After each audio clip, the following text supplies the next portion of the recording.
The morning sun cast long shadows over the aging wooden barrels in the Hartley family winery. Eleanor Hartley stood in the empty storage room, her hands trembling as she held the final notice from the bank.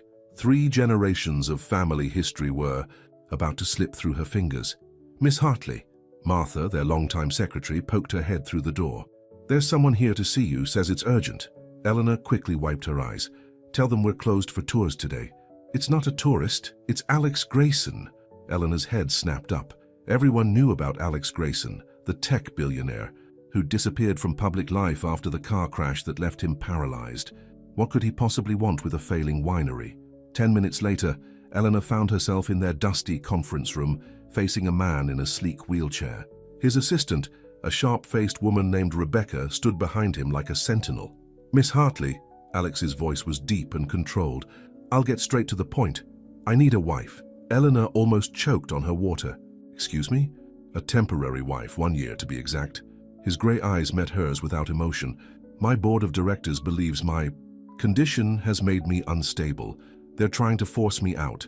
I need to show them I'm still capable of maintaining both personal and professional relationships." Elena gripped her chair. "And why me? Your winery is failing. I'm offering to invest $1 billion, but only if you agree to marry me and act as my partner in public for 1 year." The amount made Elena's head spin. It was more than enough to save the winery and modernize their entire operation. But marriage? To a stranger? "This would be strictly business," Alex continued. "We'll appear at necessary events together. You'll help manage my public image, and after 1 year we go our separate ways. You keep the investment, I keep my company." Eleanor looked around the room her grandfather had built, remembering his words. "Sometimes the hardest choices are the ones that save us." She thought of the 50 families who depended on the winery for their livelihood. "When would this start?" she asked quietly. "The wedding would be next week. Small, private, but photographed for the press." Rebecca stepped forward with a thick contract. "Everything is outlined here." Eleanor's hand shook as she reached for the pen. 1 year, she said firmly, "and then it's over." Alex's mouth curved, in what might have been a smile. "Trust me, Miss Hartley, I have no interest in making this anything more than a business arrangement." As Elena signed her name, she didn't notice the way Alex's fingers tightened on his wheelchair's armrest, or how his eyes lingered on her face for a moment too long. The next week passed in a blur of lawyers, paperwork, and crash courses in Alex's business empire. Elena moved into his penthouse apartment, into a separate bedroom far from his. The wedding was exactly as promised, small, elegant, and thoroughly photographed. That night, as Elena stood in her new bedroom, looking out over the city lights, she heard Alex's wheelchair in the hallway, then the sound of his door closing. She pressed her forehead against the cool glass. 1 year, she whispered to herself. Just 1 year. But even then, something in her heart whispered back that nothing would be that simple. The media exploded with the news. "Tech billionaire's secret romance," screamed the headlines. "Reclusive CEO finds love with vineyard heiress." Eleanor was thrust into a world of charity galas, board meetings, and endless public appearances. She learned to navigate Alex's moods, to read the tension in his shoulders when his disability frustrated him, to sense when he needed space and when he needed company, even if he wouldn't admit it. And somewhere between the fancy dinners and quiet evenings, working side by side in his home office, she began to notice things. The way his voice softened when he spoke to his elderly housekeeper, how his eyes lit up when talking about his company's latest innovations, the gentle way he treated everyone, despite his gruff exterior. But she also noticed the darkness, the nightmares that had him wheeling around the penthouse at 3 a.m., the way he flinched when anyone mentioned his accident, the bitterness in his voice when discussing his former fiancée, who'd left him weeks after he was paralyzed. 1 month into their arrangement, Elena made a discovery that would change everything. She was organizing Alex's medical files, part of her duties as his wife, when she found a report he'd never opened. A specialist in Switzerland believed there was a chance, small but real, that Alex could walk again with aggressive physical therapy. That night she waited until they'd finished dinner to bring it up. "Why didn't you tell me about Dr. Weber's report?" Alex's face hardened. "That's none of your business. Actually, as your wife, fake wife," he cut in sharply. "As the person legally responsible for your medical decisions," Elena pressed on, "it is my business. There's a chance you could walk again. A small chance, too small to risk the disappointment. His voice was ice. This conversation is over. But Elena Hartley hadn't saved her family's winery from collapse by giving up easily. The next day, she hired the best physical therapist in New York. When Alex refused to see them, she started doing research herself. It was the beginning of a battle of wills that would either break them apart or forge something neither of them expected. As spring turned to summer, the story of the reclusive billionaire and his wine country bride captured America's imagination. But behind closed doors, Eleanor and Alex were learning that the hardest part of pretending to be in love might be admitting when you're not pretending anymore. Their first real breakthrough came 3 months into the marriage. Elena had been reading physical therapy research in the living room when she heard a crash from Alex's room, followed by cursing. She found him on the floor beside his bed, his wheelchair just out of reach. Their eyes met, his filled with humiliation, hers with concern. "Don't," he warned as she stepped forward. "Let me help you." "I don't need your help." The words exploded from him. "I don't need your pity or your research or your constant pushing. I'm not your project to fix." Elena knelt beside him. "No, you're my husband." "Fake husband," he corrected automatically, but his voice had lost its edge. "Partner, then, and partners help each other up when they fall." Something shifted in his eyes. After a long moment, he nodded. Together, they got him back into his chair. That night, for the first time, he told her about the accident, about the rain-slicked roads, the truck that came out of nowhere, the sound of metal crushing. Metal. About waking up in the hospital to find his fiancée's engagement ring on his bedside table with a note that said, "I'm sorry, I can't." Elena listened, her heart aching. When he finished, she took his hand. He didn't pull away. The next morning, when Eleanor arrived for breakfast, she found Alex already at the table, with a physical therapy appointment book in front of him. Summer brought heat waves and new challenges. Alex started physical therapy 3 times a week, though he insisted on scheduling the sessions when Elena was busy with the winery's operations. But she knew he was going. She could see it in the tired set of his shoulders, in the way he pushed his food around at dinner. "The board meeting is tomorrow," Alex mentioned one evening as they worked in his home office. "They'll want to see progress." Elena looked up from her laptop. "Progress? In the company or progress in our marriage?" "Both." He wheeled closer to her desk. "They're sending investigators watching us, making sure this isn't just for show. Well, we've done nothing wrong. We live together, work together, appear in public together. They'll want more." Alex's voice was tight. "Thompson's been asking questions about why we never show affection in public." Elena's heart skipped. They'd kept physical contact to a minimum, a hand on his shoulder here, a brief touch there. Nothing that could blur the lines of their arrangement. "What do you suggest?" "At tomorrow's dinner, we'll need to be more convincing." The next evening, Eleanor found herself at one of New York's most exclusive restaurants, surrounded by board members and their wives. She wore a deep blue dress that Alex's stylist had chosen, her hair swept up to expose her neck. Alex looked handsome in his tailored suit, his dark hair slightly tousled in that way that made him look more approachable. When she sat beside him, he reached for her hand under the table. "Ready?" he whispered. She nodded and he brought their joined hands up to his lips, pressing a soft kiss to her knuckles. The gesture was meant for show, but Elena felt her cheeks flush. Throughout dinner, they played their parts perfectly. Elena laughed at Alex's jokes, touched his arm when she spoke, leaned in close to whisper in his ear. Alex kept his hand on her back, his thumb tracing small circles that felt far too intimate for pretend. "You two remind me of James and me when we were newlyweds," Mrs. Thompson sighed happily. "So, in love." Eleanor felt Alex tense beside her.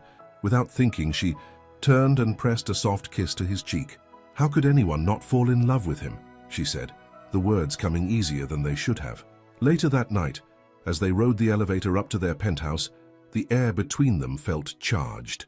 "You were very convincing," Alex said, quietly. "So were you." Eleanor studied his profile. "Maybe too convincing." He turned to look at her, something unreadable in his eyes. But before he could speak, the elevator doors opened, breaking the moment. The next morning, Elena received a call from her sister Marie. "Have you seen the business section?" Marie asked without preamble. "No, why?" "There's a picture of you and Alex from last night.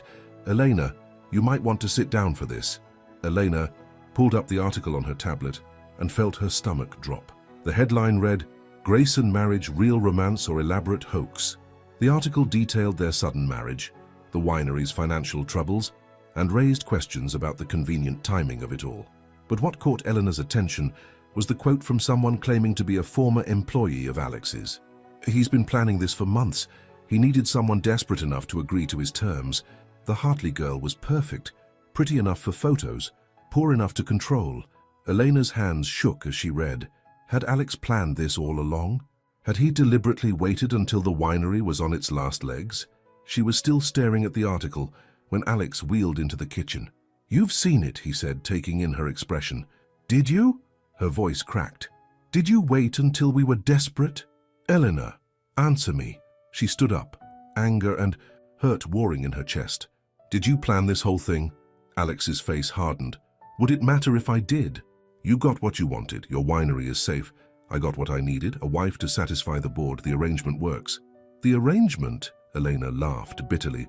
"Is that what last night was? Part of the arrangement? What else would it be?" His voice was cold. "You're very good at playing your part, Elena. Sometimes I almost believe it myself." The words hit her like a slap. Without another word, Eleanor grabbed her purse and headed for the door. "Where are you going?" Alex called. "After her." "To check on my investment," she shot back. "Isn't that what I am, an investment?" She managed to hold back her tears until she reached the elevator. As the doors closed, she caught a glimpse of Alex's face, and for a moment she thought she saw something that looked like regret. At the winery, Eleanor threw herself into work, trying to ignore the ache in her chest. She didn't understand why his words had hurt so much.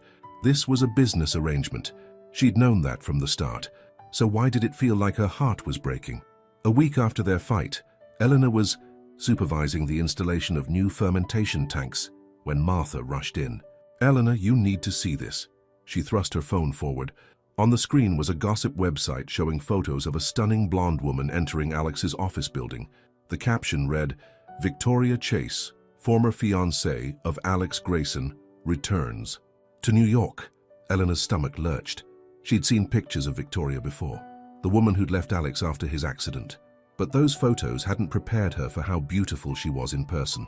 When Elena returned to the penthouse that evening, she found Victoria sitting in their living room, perched elegantly on the edge of the sofa. Alex sat across from her, his face unreadable. "Ah, you must be the new Mrs. Grayson," Victoria said, standing to offer her hand.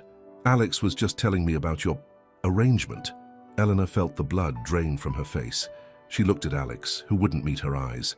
"Victoria came to discuss a business proposal," Alex said stiffly.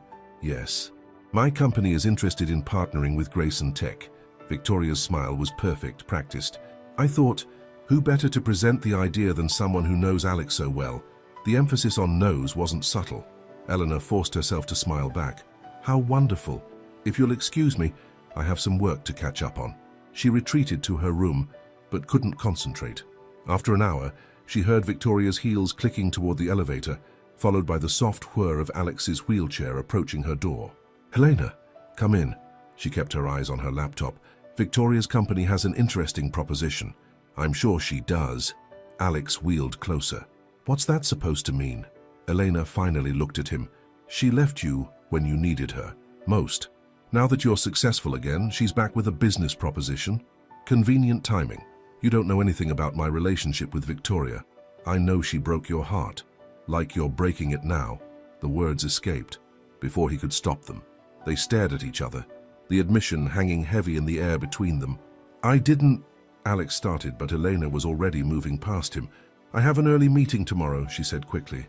"Good night, Alex." Over the next few weeks, Victoria became a constant presence in their lives.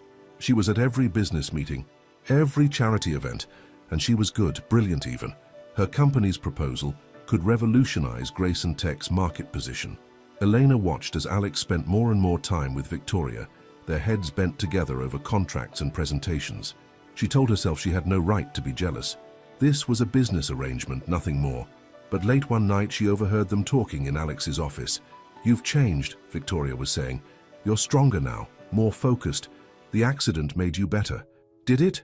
Alex's voice was bitter. "Better than when you left?" "I was young, scared. I didn't know how to handle it." Victoria's voice softened. "But I never stopped loving you, Alex."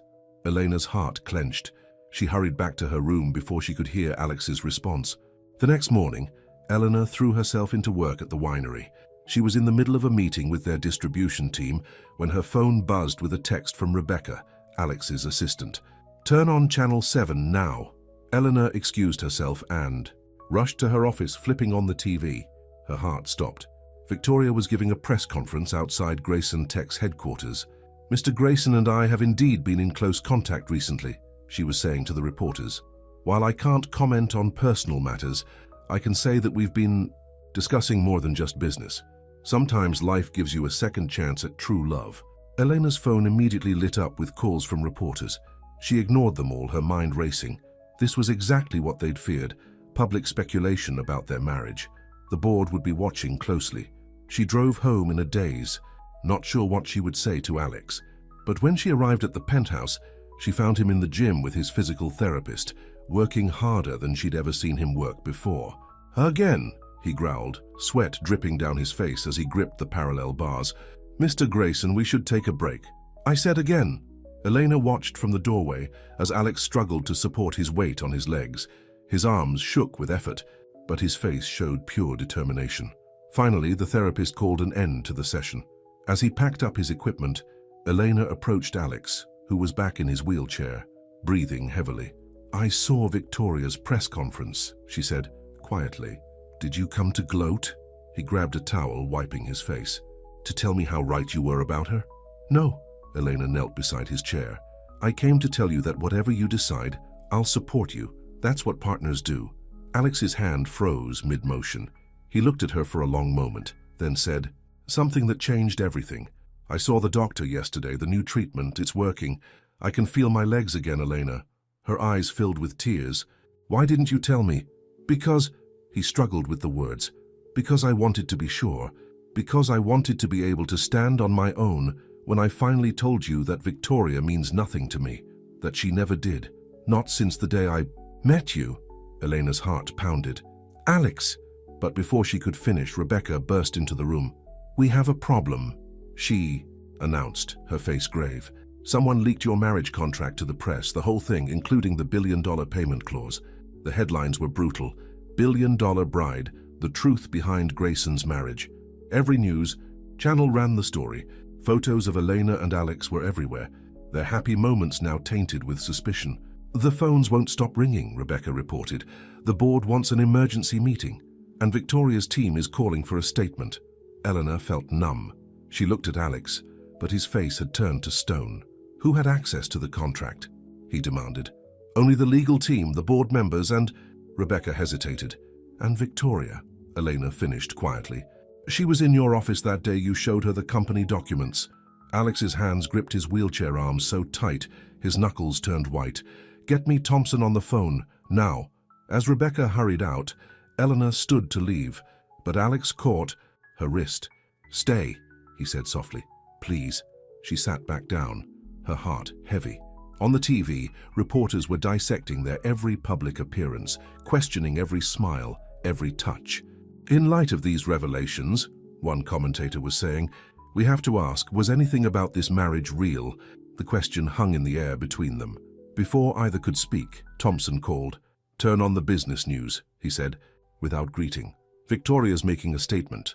They switched channels to find Victoria standing at a podium, looking appropriately concerned. "While I can't speak to the details of private contracts," she said, her voice dripping with fake sympathy, "I can say that I'm deeply worried about Alex. The accident changed him more than anyone knows. These rash decisions, these desperate attempts to maintain control, he needs help, not enablers." "That manipulative," Eleanor started, but Alex cut her off. "She's playing her hand," he said, his voice dangerously calm.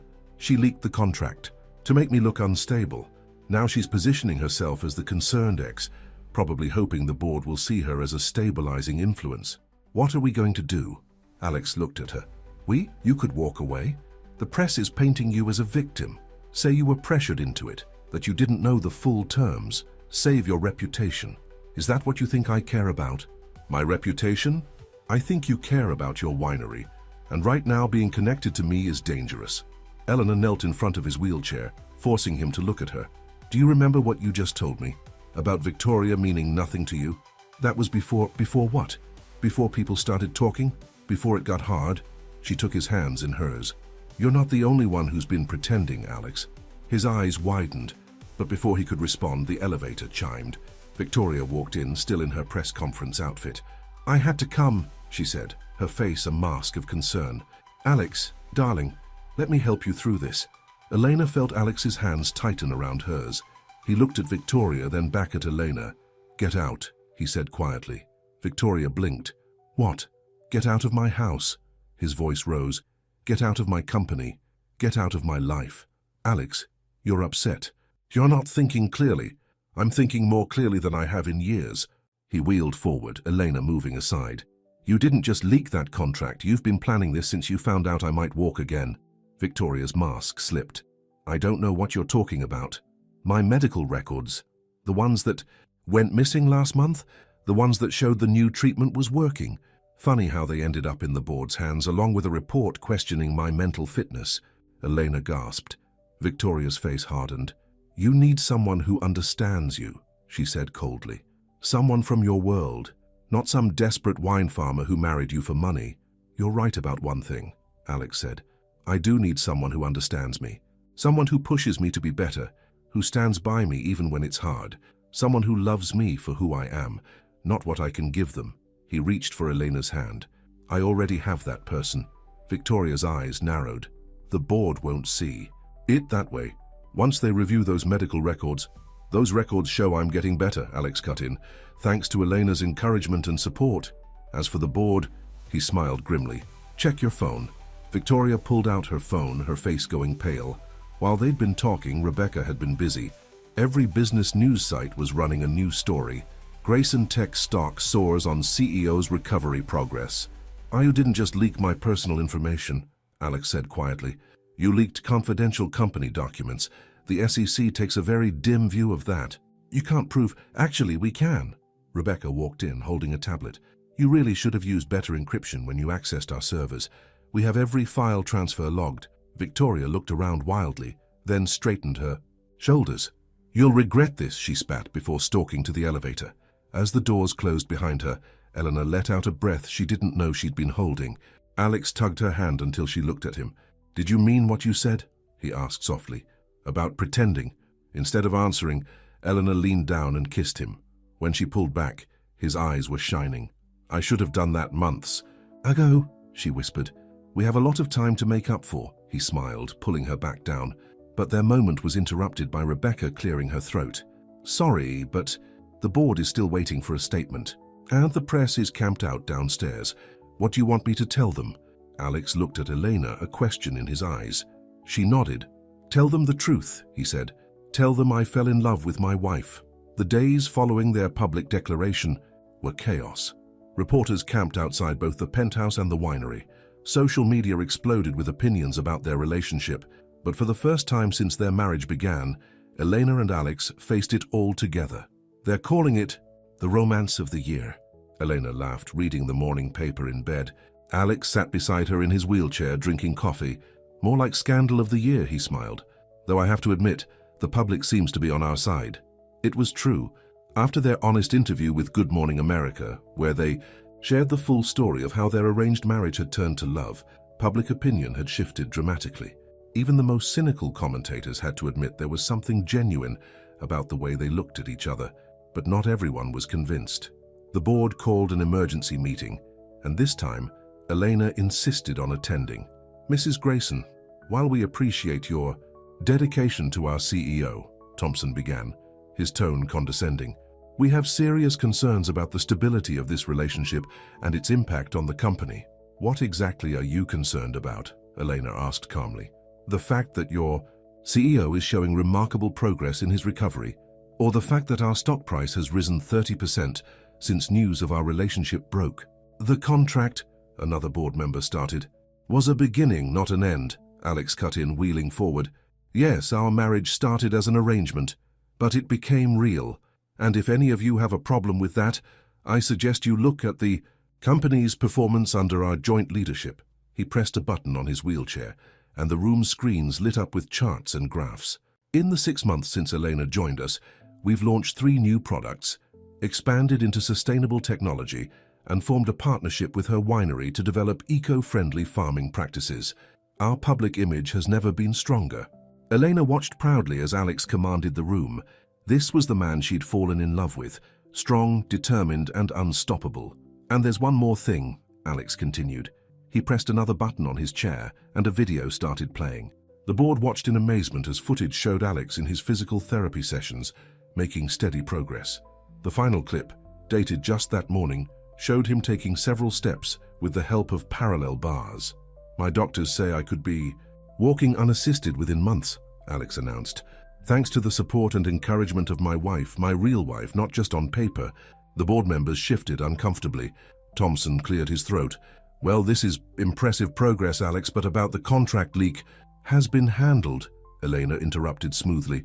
"As you've no doubt heard, Victoria Chase is facing federal charges for corporate espionage. Any documents she leaked are inadmissible in corporate proceedings." After the meeting back in their penthouse, Alex pulled Elena into his lap. "You were amazing in there," he said, kissing her softly. "I think Thompson nearly swallowed his tongue when you brought up the stock prices." Elena laughed, but then grew serious. "Alex, there's something I need to tell you." "What is it?" "I've been thinking about the winery, about our future." Alex tensed slightly. "Go on." "The new sustainability program is working better than we ever imagined. Small vineyards across the country want to adopt our methods." She took a deep breath. "I want to expand, create a network of eco-friendly wineries sharing resources and technology. But I'll need $1 billion? Alex finished, smiling. "Actually, I've run the numbers. We can do it for half that amount. I've already secured additional investors who—" Alex silenced her with a kiss. "Elena, everything I have is yours. Not because of a contract, but because I trust you. Because I love you." Tears welled in Elena's eyes. "I love you too." Later, that evening, they sat on their balcony watching the sunset over the city. Elena noticed Alex rubbing his legs, something he'd been doing more often as feeling returned. "How's the pain today?" she asked softly. "Manageable." He looked at her. "The doctor says the nerve regeneration is proceeding faster than expected. He thinks I might be ready to try walking down the aisle by Christmas." Elena's heart skipped. "The aisle?" Alex reached into his pocket and pulled out a small velvet box. "I know we're already married, but I want to do it right. This time. No contracts, no arrangements, just us promising to love each other for real." He opened the box to reveal a stunning vintage ring. "This was my grandmother's. She made me promise to give it only to someone who loved me for me." His voice shook slightly. "Elena Hartley Grayson, will you marry me?" Again? Elena felt tears rolling down her cheeks. "Yes," she whispered. 1,000 times yes. As Alex slipped the ring on her finger, they heard cheering from below. Looking down, they saw the reporters who'd been camping outside their building applauding and taking pictures. "Well," Alex laughed, "I guess we just gave them tomorrow's headline." Elena leaned down to kiss him, not caring who saw. They'd started their journey as two people bound by a contract, but they'd become something much more. They'd become partners, lovers, and most importantly, they'd become real. But their story wasn't over yet. As the sun set over New York City, neither of them knew that their biggest challenge was still to come. The news of Alex and Elena's plans for a second wedding caught fire in the media. "Billion-dollar love story. The real wedding" became the headline of the month. But as October turned to November, storm clouds gathered on their horizon. It started with an unexpected visitor to the winery. Elena was checking the new solar panels when Martha rushed out. "Elena, there's someone here from the FBI." In her office, Elena found a serious-looking woman in a dark suit. "Mrs. Grayson, I'm Agent Sarah Cooper. We need to discuss Victoria Chase's case." Elena's stomach tightened. "I thought that was settled." "New evidence has emerged." Agent Cooper opened a folder. "Ms. Chase claims she was acting on inside information. She says someone close to Mr. Grayson helped her access those files." "That's ridiculous. Who would—" "His brother." Elena felt the blood drain from her face. James Grayson, Alex's younger brother, had been traveling in Europe for the past year, or so they thought. According to Ms. Chase, Agent Cooper continued, James Grayson approached her 6 months ago. He claimed Alex was mentally unstable and needed to be removed from the company. He provided her with access codes and documentation. Why would James do that? Money, Mrs. Grayson. Before your marriage, Alex had named James as his successor in case of incapacity. The contract you signed changed that. Eleanor's mind raced. She remembered Alex mentioning that James had opposed the marriage, but she'd never met him. Alex rarely spoke about his brother. That evening, she found Alex in his therapy room, working with his new robotic walking aids. "You're getting stronger," she said, watching him take careful steps. "Still not strong enough." Frustration edged his voice. "The doctor says my progress has plateaued." Eleanor took a deep breath. "Alex, we need to talk about James." The change in his expression was immediate. His face hardened, and he gripped the parallel bars tighter. "What about him?" Eleanor told him about Agent Cooper's visit. With each word, she watched Alex's knuckles turn whiter on the bars. "I should have known," he said finally, his voice tight with anger. "James always resented me. After our parents died, I got control of the company, even though he thought he deserved it. Why didn't you tell me about him?" Alex lowered himself back into his wheelchair, looking suddenly tired. "Because I was ashamed. He's my little brother, Elena. I raised him after our parents' accident. Everything he did, the gambling, the failed businesses, I covered it all. Gave him chance after chance." Elena knelt beside him. "What happened?" "Last year he came to me with another scheme. Wanted millions to invest in some cryptocurrency deal. When I refused, Alex's voice caught. "He said I was just like our father, controlling, manipulative. Said I enjoyed having power over him." "Oh, Alex." "The next day he disappeared. I hired private investigators, but they found nothing. I thought he was just hiding from his creditors." Eleanor took his hand, "And now he's working with Victoria. They're perfect for each other," Alex said bitterly, "both experts at betrayal." Before Elena could respond, Alex's phone buzzed. It was Rebecca. "Turn on the news," she said urgently. "Now." They rushed to the living room. On every channel was James Grayson, looking polished and sympathetic in an exclusive interview. "My brother is a good man," he was saying, "but the accident changed him. This marriage, these rash decisions, it's not like him. I've tried to protect him, to watch over his interests, but that snake," Elena whispered. "I have evidence," James continued, "that the original accident wasn't as straightforward as everyone thinks. There are questions that need to be answered." Alex went very still. Eleanor looked at him concerned. "Alex, what's he talking about?" "The night of my accident," Alex said slowly, "I was going to confront James about money missing from the company. Accounts. Millions of dollars gone without a trace." He turned to Elena, his face pale. "The police said the brake lines in my car had been damaged. Are you saying I never pursued it? I couldn't believe my own brother would..." His voice trailed off as James continued on screen. "I hate to do this publicly," James was saying, "but I've filed a petition for temporary conservatorship over my brother's affairs. For his own protection." Elena felt her heart stop. A conservatorship would give James control over everything. Alex's personal life, the company, their marriage. "He can't do this," she said fiercely. "We won't let him." But Alex wasn't listening. He was staring at his legs, his expression unreadable. "The doctor was wrong," he said quietly. "What? About the plateau? I'm not stuck." He looked up at her, determination blazing in his eyes. "I've been afraid of pushing too hard, of failing, but now..." He gripped the arms of his wheelchair. "Help me up." "Alex." "Please, Elena. I need to do this." Carefully, she helped him stand. For a moment, he swayed, but then his legs steadied. Holding onto her shoulders, he took one step, then another. "I won't let him win," Alex said through gritted teeth. "Not this time." Elena supported him as he walked slowly across the room, tears streaming down both their faces. When they reached the window, he pulled her close. "Whatever James is planning," he whispered, "we'll face it together." Outside, snow began to fall on the city, covering everything in white.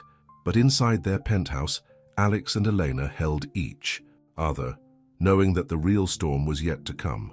The conservatorship hearing was set for December 15th, just 10 days before Christmas. Elena watched as Alex pushed himself harder than ever in physical therapy, determined to prove his competence.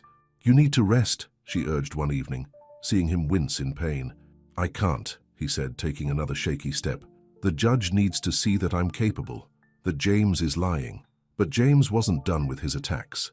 Every day brought new allegations. He claimed Alex had been making irrational decisions long before the accident. He released emails showing Alex's supposedly erratic behavior. He even suggested that Eleanor was manipulating Alex for her own gain. Look at the timing, James told reporters. She gets control of his fortune, and suddenly he starts walking again? It's too perfect. The accusations hurt, but what worried Elena more was their effect on Alex. He grew quieter, more withdrawn. The progress he'd made in therapy seemed to plateau again. One night she found him in his study, staring at an old photograph. "That's James and me," he said without looking up. "After our parents died, he was only 12. In the photo, a young Alex stood protectively beside his little brother, both in black suits that were slightly too big. "You took care of him," Elena said softly. "I tried. Maybe that was the problem. Maybe I made it too easy for him." Alex put down the photo. "The company's investigators found something about the missing money." Elena sat down. "What is it?" "It wasn't just millions. It was hundreds of millions, siphoned off through a network of fake charities. They were all connected to one person." "Victoria?" Alex shook his head. "James's wife." Elena stared at him. "James is married?" "Was. Sarah died 6 months before my accident. Cancer." Alex's voice was heavy. "The treatments were experimental. Expensive. Insurance wouldn't cover them. James begged me for money, but the amounts he wanted were impossible. I thought he was being scammed by the clinics, but he was stealing it anyway. Through Sarah's charities, when she died, the money disappeared with her, and a week later, your brake lines were cut." Elena finished quietly. Before Alex could respond, Rebecca burst in. "You need to see this," she said, turning on the TV.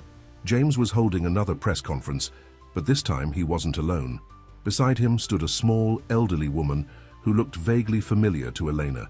"This is Mrs. Chen," James announced. "She worked as a housekeeper for my brother 5 years ago. She has something important to share about Alex's mental state." The woman stepped forward nervously. "Mr. Alex, he was always kind to me, but sometimes, late at night, I would hear him talking to himself. Angry words, scary words, about hurting. People who betrayed him." Elena felt sick. She remembered Alex mentioning his old housekeeper, a sweet woman who'd quit suddenly after years of service. "How much did he pay you to lie?" Alex asked the TV screen, his voice shaking. "Was it worth it, Mrs. Chen?" But the press conference wasn't over.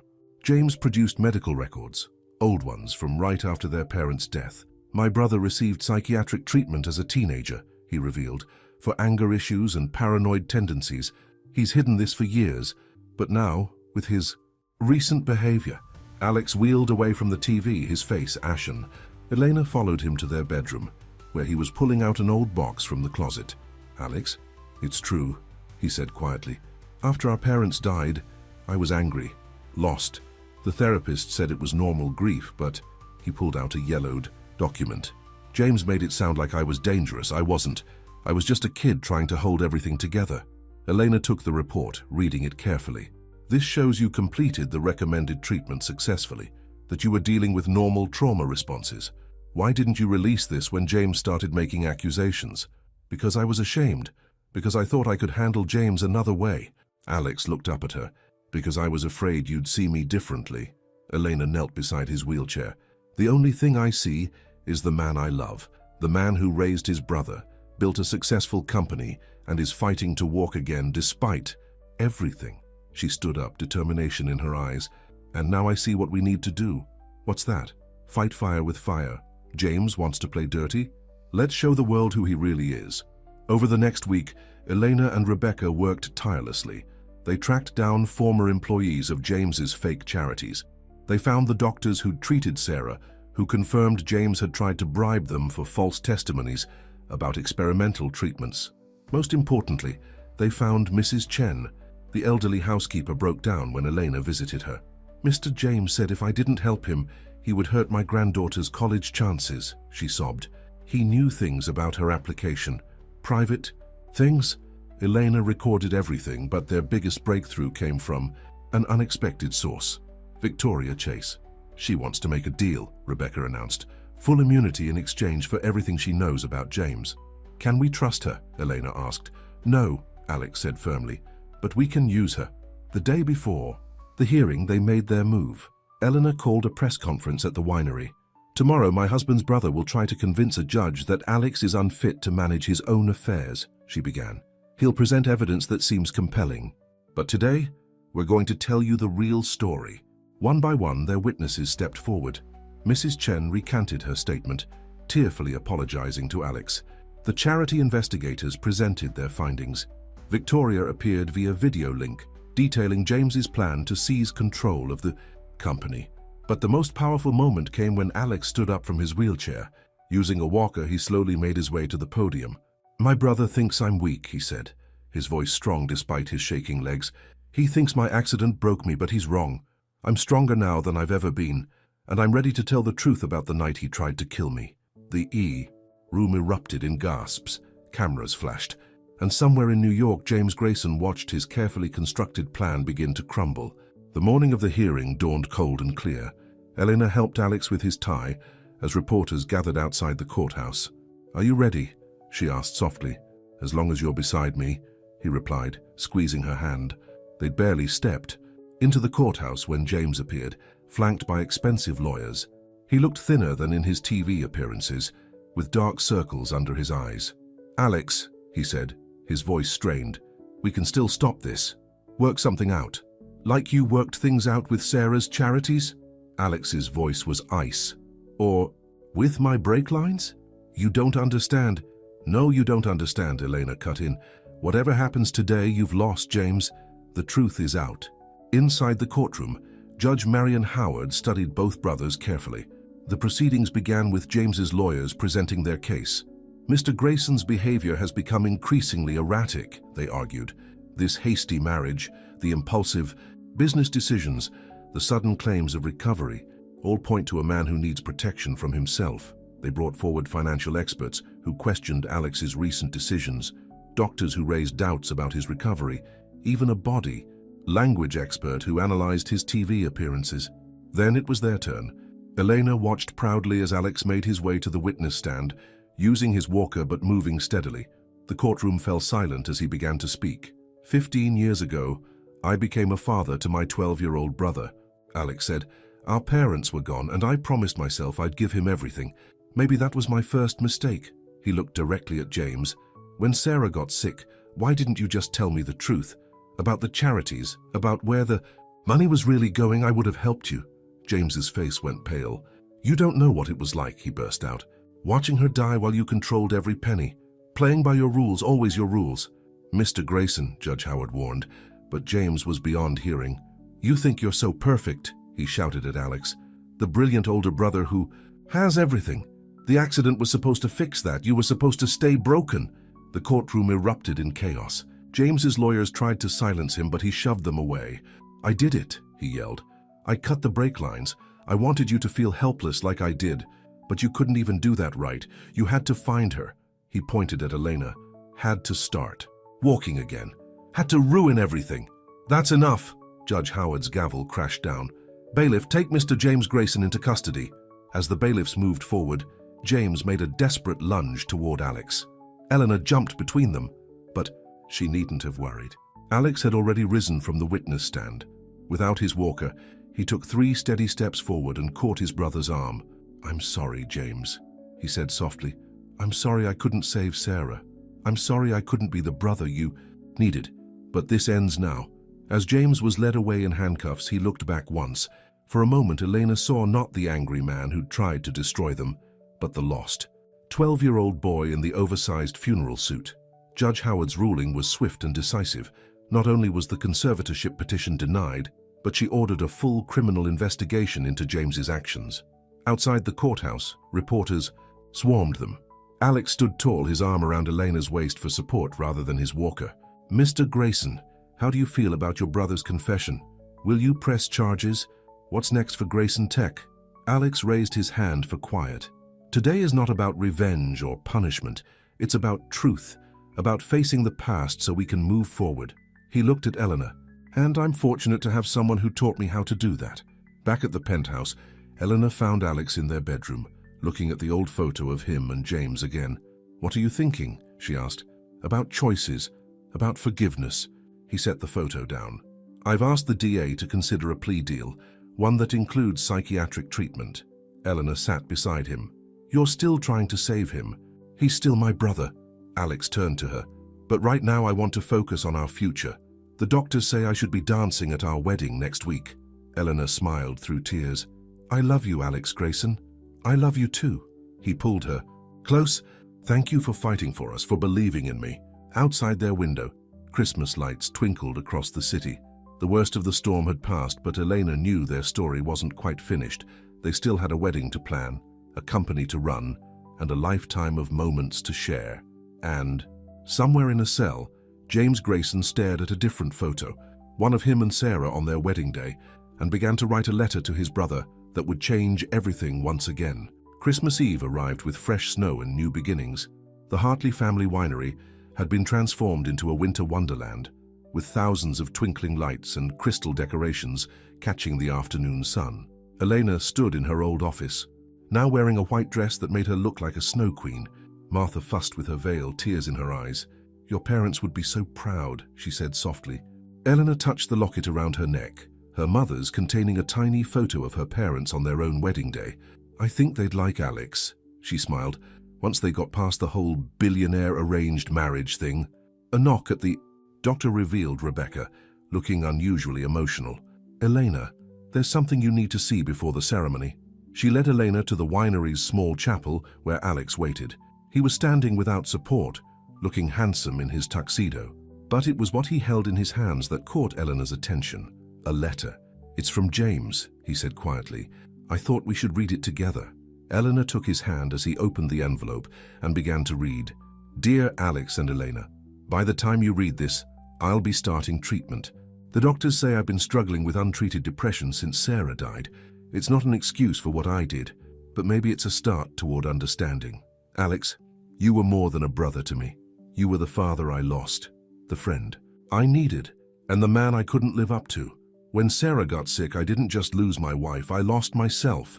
The charities started as a way to help others like her, but somewhere along the way, they became something else. Something corrupt, like me, Elena. Thank you for saving my brother, not just from my actions, but from himself. You did what I never could. You helped him trust again, love again, stand again. I don't expect forgiveness. I don't even know if I deserve it. But I want you both to know that I understand now. What you have is real. It's the kind of love Sarah and I had, the kind that changes you forever. Be happy, be strong, be together. Your brother James.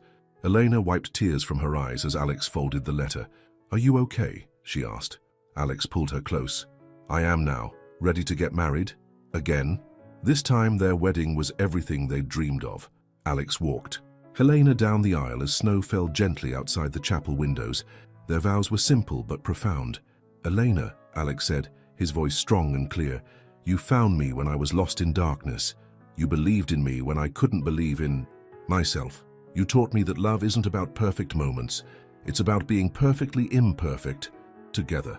I promise to spend the rest of my life showing you that our love story, though it started as a contract, will end as a fairy tale. Elena's voice shook with emotion as she responded. Alex, you came into my life as a business arrangement, but you became my everything. You showed me that true strength isn't about standing alone. It's about knowing when to lean on someone else. I promise to be your partner, your friend, your love, for all the days of our lives. At the reception, Alex surprised everyone by leading Elena in a perfect waltz. When did you learn to dance? She whispered. I've been practicing for weeks, he smiled. Some things are worth the extra effort. As they moved across the floor, Elena caught glimpses of their guests. Martha crying happy tears, Rebecca trying not to cry, Thompson raising a champagne glass with actual warmth in his eyes. Even Victoria had sent a gift, a substantial donation to a legitimate cancer research foundation in Sarah's name. Later that night, Alex led Elena to the winery's highest point, where they could see the entire valley sparkling with snow and starlight. I have something for you, he said, pulling out an envelope. Inside, Elena found papers transferring full ownership of the winery back to her family. Alex, what is this? Your wedding gift. The winery is yours. No strings, no contracts. Just your dream, supported by someone who believes in you. Elena kissed him deeply. Our dream, she corrected. Everything we have is ours now. As if on cue, the snow began to fall again. Alex pulled Elena close. You know, he said thoughtfully, when I first proposed this arrangement, I thought I was saving you, but you saved me. We saved each other, Elena replied, and that's the best kind of love story. In his cell, James Grayson received word that his brother's wedding had been beautiful. As he began his long journey toward healing, he smiled for the first time in years. In their penthouse, now decorated for Christmas, Alex and Elena Grayson began their own journey, not as a billionaire and his contract bride, but as two people who found real love in the most unexpected place. And at the Hartley family winery, now thriving under their joint leadership, a new plaque hung in the main hall. It read simply, "Love is not about perfect moments, but perfect timing. Sometimes the heart knows what it wants before the mind catches up, and sometimes the best contracts are the ones written not on paper, but in the soul." The end.